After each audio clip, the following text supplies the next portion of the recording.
Bon, un autre, on va ouais. poursuivre. Bon, je vais parler de... ben, Ignace a déjà un peu effleuré le sujet. Moi, je vais parler plus spécialement des fèves des marais. On appelle ça aussi fèves des jardins. Vicia faba. C'est le nom latin. Donc la fève, c'est probablement un des légumes les plus anciens qui est encore cultivé maintenant dans nos jardins. Donc c'est vraiment un légume très ancien par rapport à ce qu'on peut connaître, je sais pas, les petits pois, de tout. Tout ça, c'est plus récent. Et les fèves, ça a été cultivé depuis très très longtemps. Alors, je constate quand même que c'est quand même parfois un peu méconnu chez nous. Je sais pas pourquoi les gens ne veulent. Peut-être pas dans notre entourage parce qu'on en parle pas mal et que la fève est quand même un légume intéressant à manger. Mais on peut regarder sur l'étal des marchés, on n'en trouve pas tellement, surtout en Belgique. En France, peut-être Ouais, un peu en plus. France, oui. À l'épiphanie, on en trouve. Ah oui, ça c'est pas les mêmes.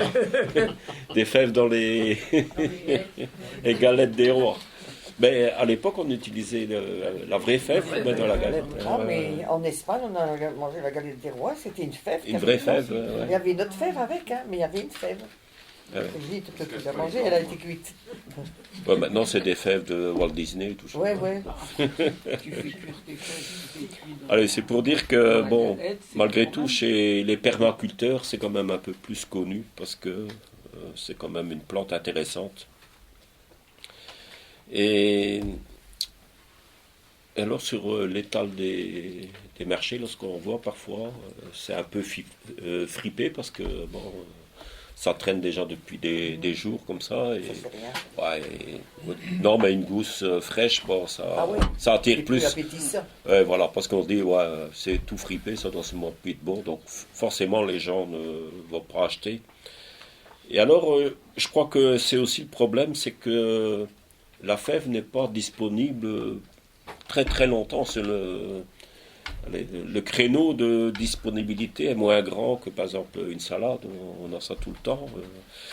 Et je crois que c'est assez court, hein, c'est surtout à partir du fin de printemps. Et est-ce que c'est pour ça que c'est un peu boudé par les marchands? Parce qu'on dit, ouais, les gens.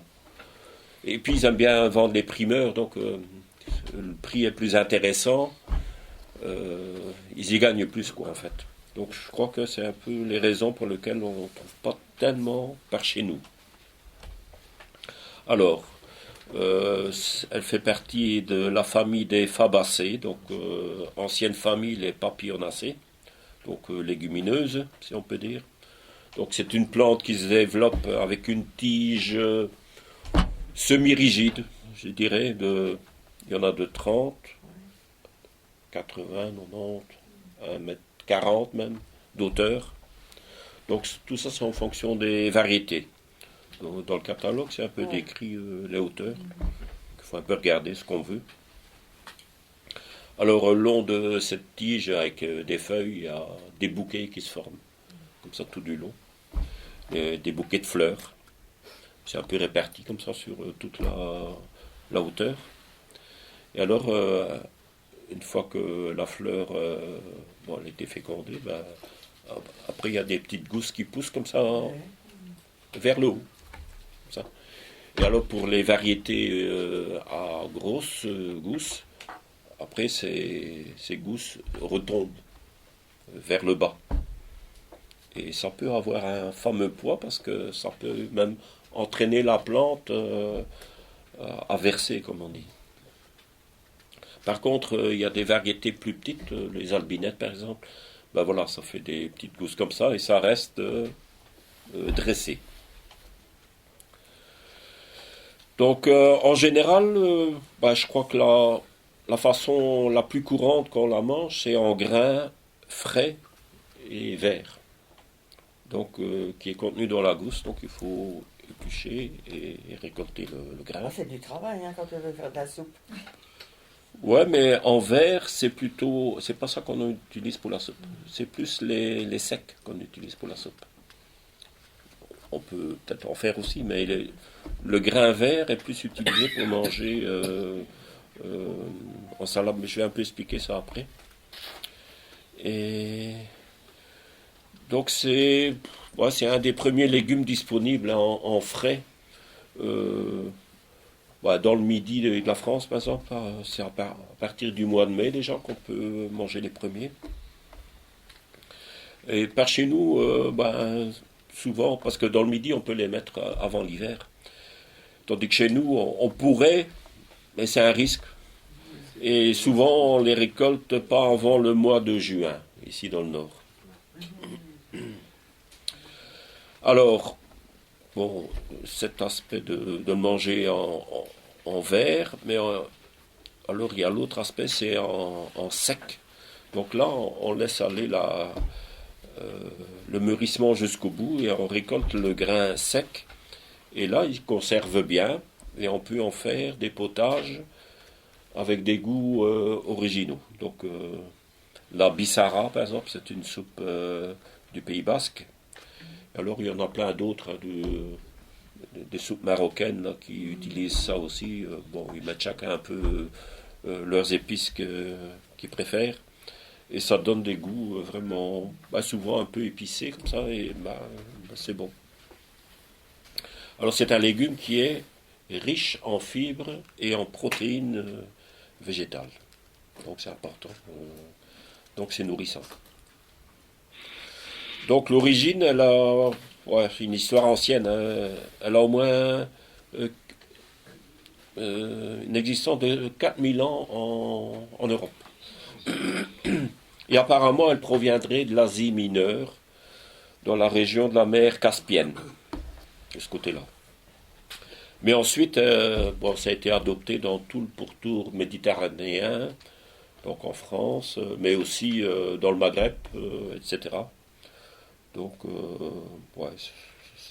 les Romains l'utilisaient beaucoup aussi. Hein.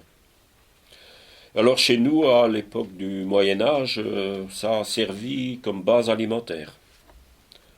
Mais bon, après ça a été très vite concurrencé à partir du XVIIIe siècle, avec l'arrivée du haricot et de la pomme de terre venue d'Amérique. Donc, très vite, on a passé à autre chose. Alors, il y a d'autres utilisations. Par exemple, dans nos régions, les agriculteurs l'ont adopté, mais plus pour donc la version plus petite, la févrole, et c'est plus pour l'alimentation animale. Donc du bétail, des chevaux. D'ailleurs, en flamand, on dit souvent, pour la fèvre, on dit une part de beaune, donc un haricot pour les chevaux. Par contre, la version fève potagère, c'est labboon. Donc, c'est en flamand, ça. Hein. Donc, ils font bien la distinction entre les deux. Ils sont là tout juste derrière Michel. Ouais, il y en a tout plein là qui vous attendent. Il faut vous servir. Hein. Ça vaut vraiment la peine. Et alors, pour les animaux, c'est aussi beaucoup utilisé pour la volaille. Et principalement pour l'alimentation des pigeons. Donc c'est une légumineuse et elle est riche en protéines végétales, donc pour nourrir la volaille, c'est bien. Alors pour les permaculteurs, la fève c'est une plante pionnière, donc c'était une qui s'installe assez facilement, même dans des sols médiocres. Et le fait qu'elle s'installe, et par son cycle, elle se recycle et elle enrichit le sol. Donc, pour les permaculteurs, ça fait partie du cycle. Donc, on devrait trouver dans tous les jardins permaculteurs. Moi, j'en ai toujours. Alors, sa culture, elle est assez facile, c'est presque inratable. Donc on peut la débuter très vite, c'est comme Ignace l'a dit, elle ne craint pas trop le froid. Elle supporte jusqu'à moins 5 degrés. Et la température germinative peut même commencer entre 5 et 10. Entre 5 et 10 degrés, c'est suffisant. Donc il ne faut pas mettre ça plus au chaud. Ça ira plus vite, mais c'est pas utile. Alors le seul moment le plus délicat, c'est le moment où elle germe. Si par exemple on a mis en godet et qu'on a mis en serre et que par exemple c'est -5, elle risque d'être chocolat parce que c'est le moment où elle germe qu'elle est le plus sensible au gel. Et parfois on est surpris que dans une serre, comme des jours comme maintenant, j'ai vu il y avait -1,5 là. Parfois en serre, on a pareil, c'est pas beaucoup moins. Certaines serres, c'est parfois plus froid que dehors quand il y a du vent. Ouais, on n'est pas très à l'abri dans une serre. Alors, si elle a déjà poussé et qu'elle a subi un gel, souvent la plante, elle gobe un peu les chines là. Et parfois, elle peut s'en sortir, mais sa pousse sera quand même ralentie et souvent le résultat il sera un peu moindre. Alors, dans les régions méditerranéennes et dans le sud-ouest de la France, donc là, il la plante avant l'hiver, donc sans trop de risques.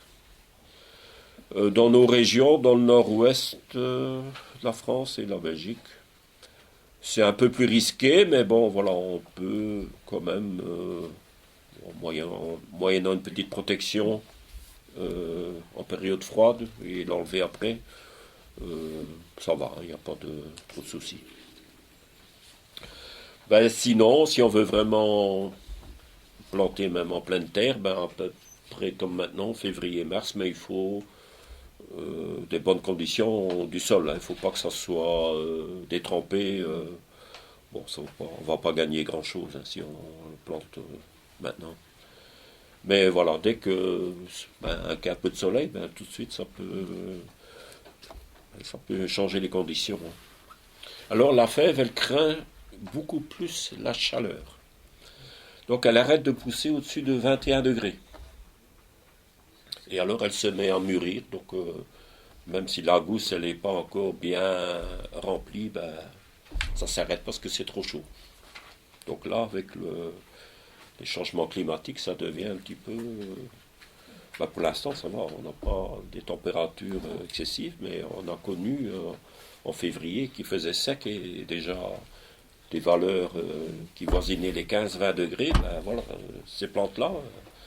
Mettre un peu caché du côté sud par quelque chose qui vient plus haut. On ne sait jamais à l'avance ce qu'on va avoir comme météo. On le sait. Voilà. Alors, les périodes de récolte, donc en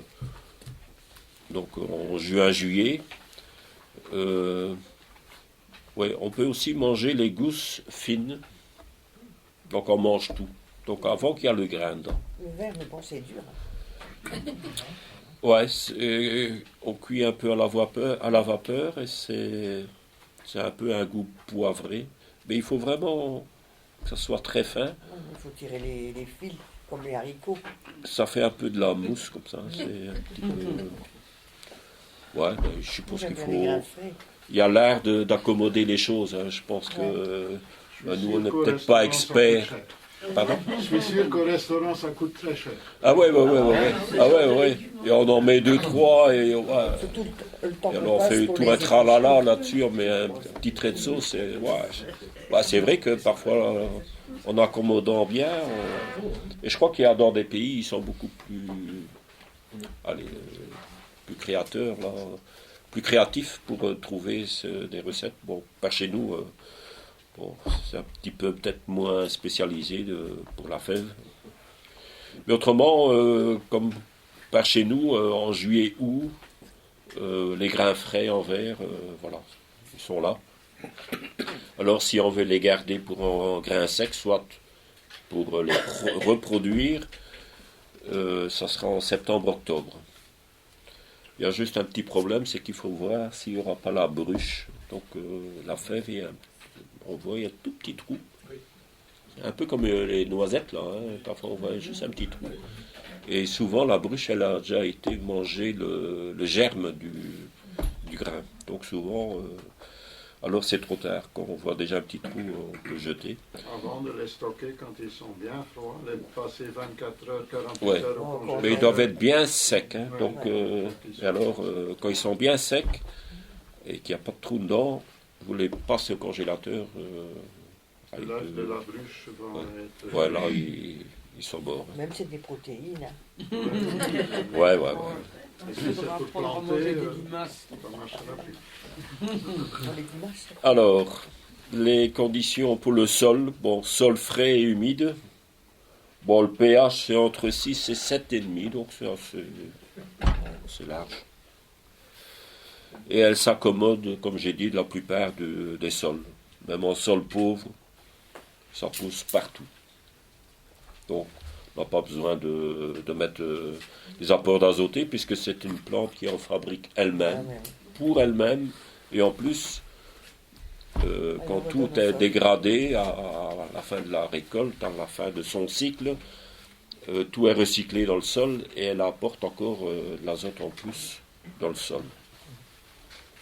On peut juste, si on a des printemps, des fins de printemps par exemple secs, c'est pas le cas pour l'instant, pour garder humide, on peut pailler avec ce qu'on a dit, un paillage pas nutritif, un paillage pour garder l'humidité. Alors les semis, c'est bon, on peut faire en ligne, donc une fève tous les 15 cm par exemple. Souvent on les met aussi en poquet de 2 à 3 graines. Alors là, moi je les espace d'un peu plus, je veux dire 30-40 là, et je fais une double ligne, donc si ma ligne est comme ça, tous les 30-40, je mets des poquets de 3. Et alors, à côté, une double ligne, en quinconce, je mets 3 aussi, comme ça. Donc là, ça se maintient. Quand c'est en poquet, ça se tient un peu mieux. Donc la levée, c'est entre 8 et 15 jours.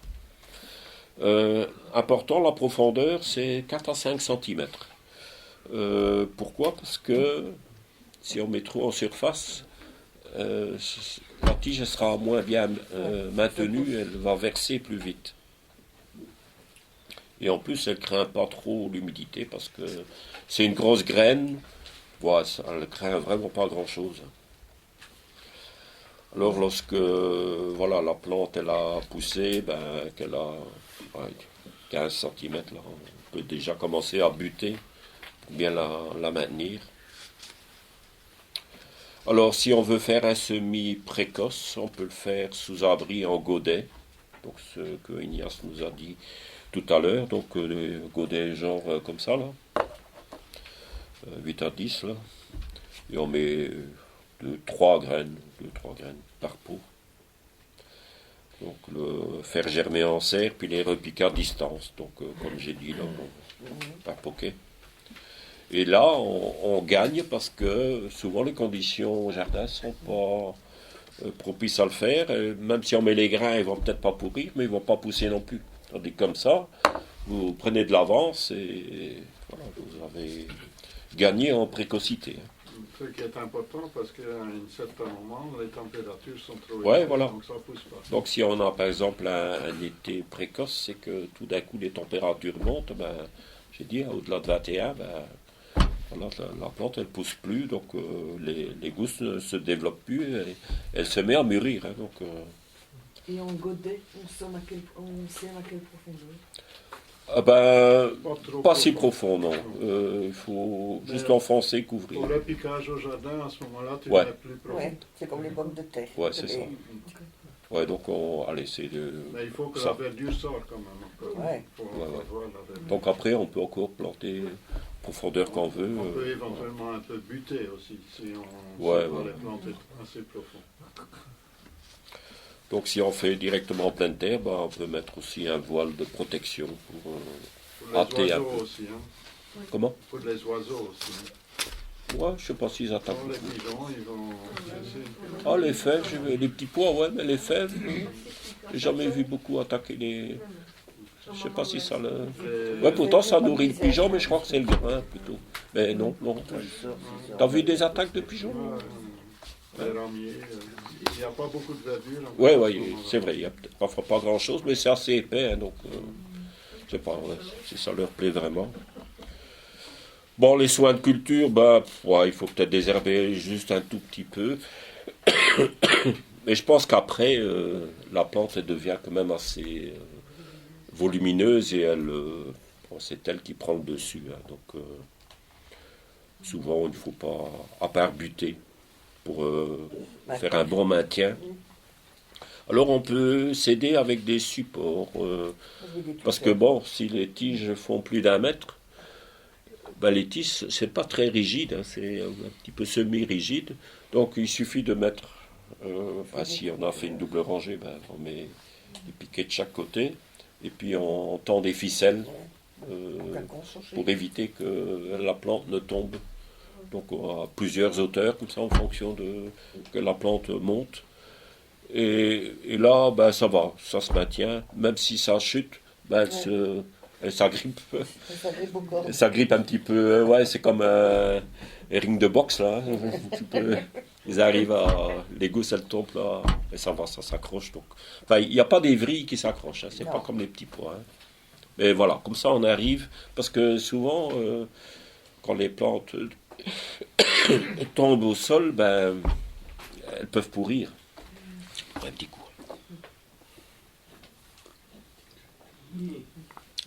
Alors, donc les poquets, j'ai dit en 2-3 graines. Et à un moment donné, après le 6e ou 7e bouquet, on peut pincer. Pourquoi? Parce que les dernières gousses du haut, enfin des fleurs, vont de toute façon pas arriver au bout de maturité. Donc on peut passer ces fleurs-là. En même temps, ça peut limiter les pucerons, parce que souvent les pucerons viennent se mettre sur les jeunes bouts. Mais les pucerons en eux-mêmes, c'est pas vraiment un gros problème. Combien? 4-5 bouquets? 6-7 bouquets. Ah, 6-7 bouquets. Excusez-moi, mais je sors d'un rhume, alors c'est pas tout à fait fini. Alors, et en même temps, ce passement, ça va favoriser le grossissement des autres gousses. Donc en même temps. Alors, l'apparition des pucerons n'est pas un vrai problème. C'est même une aubaine au jardin, parce que c'est une plante qui pousse très tôt. On aura très tôt les pucerons. On aura très tôt aussi des coccinelles qui viendront voir, tiens, il y a à manger. Il y a à manger, on se reproduit. La nature, c'est comme ça. Hein. Donc, si on agit directement, ben, il n'y a plus à manger pour les coccinelles, ben, elles ne se reproduisent pas non plus. Hein. Donc, on a toujours le tort de vouloir agir trop vite et de vouloir court-circuiter la nature. Donc, il faut observer et voir si vraiment, si c'est inquiétant, oui, là, on passe. On dit, ben voilà, ça va... On voit que les coccinelles ne viennent pas, d'accord, mais patienter quand même et observer. Et ouais, donc la floraison hâtive aussi. Ouais, donc les coccinelles et leurs larves après vont nettoyer tout le jardin pour le reste de l'année. Hein, faut pas oublier. Hein. Donc voilà. Donc ça vient sur les fèves, mais alors par exemple les orties, c'est pareil, hein, il y a aussi des pucerons qui viennent là-dessus. Alors par excès de propreté, on dit ah ouais, les orties on va tout couper, c'est pas beau.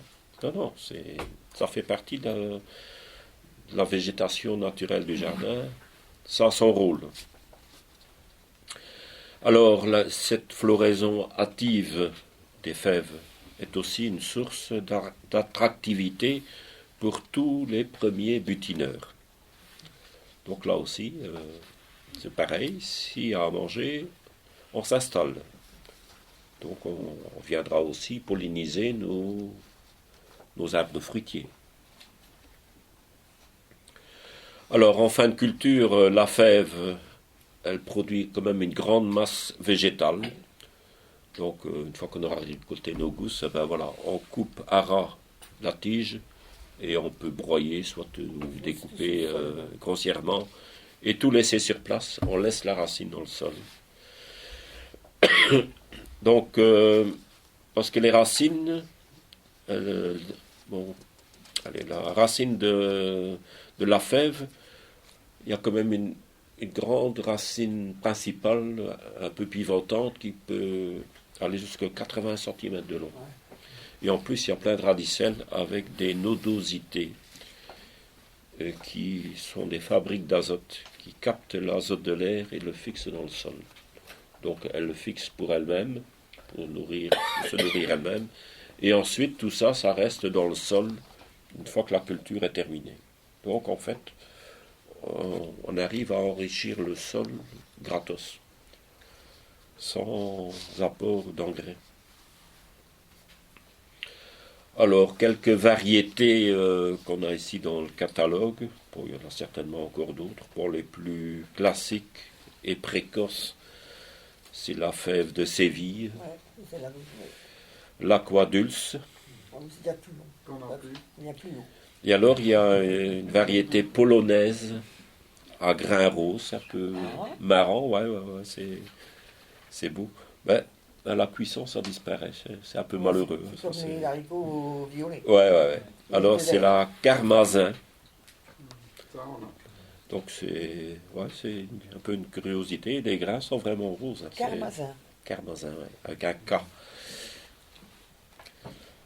Alors, il y en a aussi avec des très longues cosses, et même des cosses presque 50 cm. Un petit peu beaucoup, je suis un peu marseillais là. T'as intérêt de mettre des tuteurs, alors. Ouais.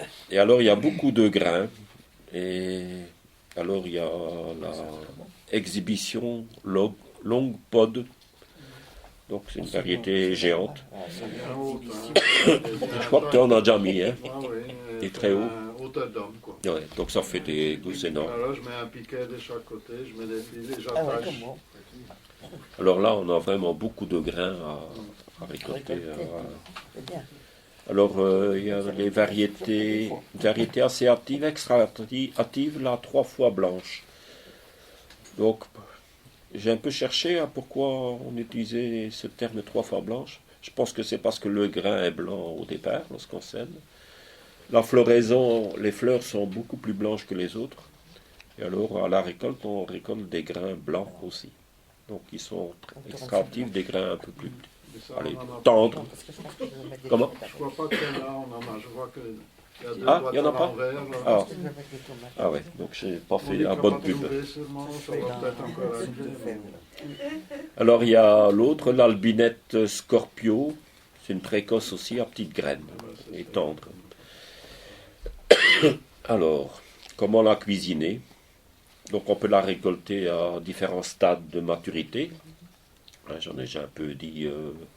Donc les grains verts et juteux à la croque au sel. Donc c'est un goût poivré.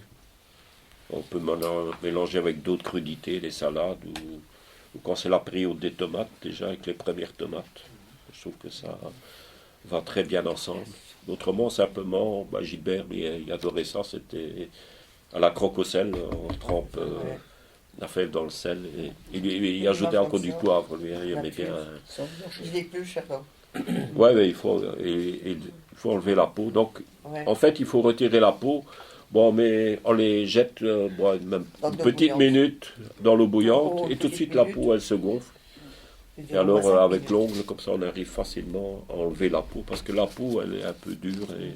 Quand elles sont Ça, c'est fraîches, immangeable ça va. avec la peau. Quand elles sont séchées, Ça, c'est du boulot. il Hein. faut plus longtemps, je pense. Bon, parce que j'ai Ouais, j'ai ouais. 2 kilos, là. Ouais. Mais allez, ça va, on arrive à l'enlever.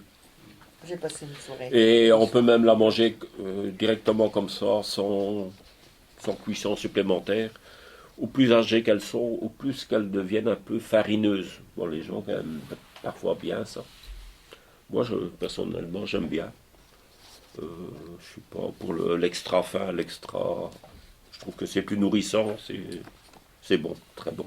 Ça cale l'estomac. Alors les très jeunes pousses, là, les gousses sans grains, donc, il faut cuire à la vapeur. Et bon, c'est un peu, on mange tout. Mais, bon, j'aime pas trop. Voilà, ça peut se faire. Alors les grains mûrs, ben, eux peuvent être cuisinés et sont souvent accommodés dans le ragoût de mouton.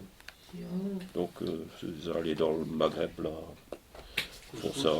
Ça fait partie de. Le couscous peut-être aussi. Ouais. Donc ça fait partie de ces bons petits plats là, costauds. Alors si on les a conservés en sec, donc c'est facile à conserver. Il faut les faire tremper bien sûr une nuit avant de les cuire. Et alors on peut en faire des soupes nourrissantes et originales. Elles sont bonnes, c'est les soupes. Ben voilà, je crois que s'il y a des questions.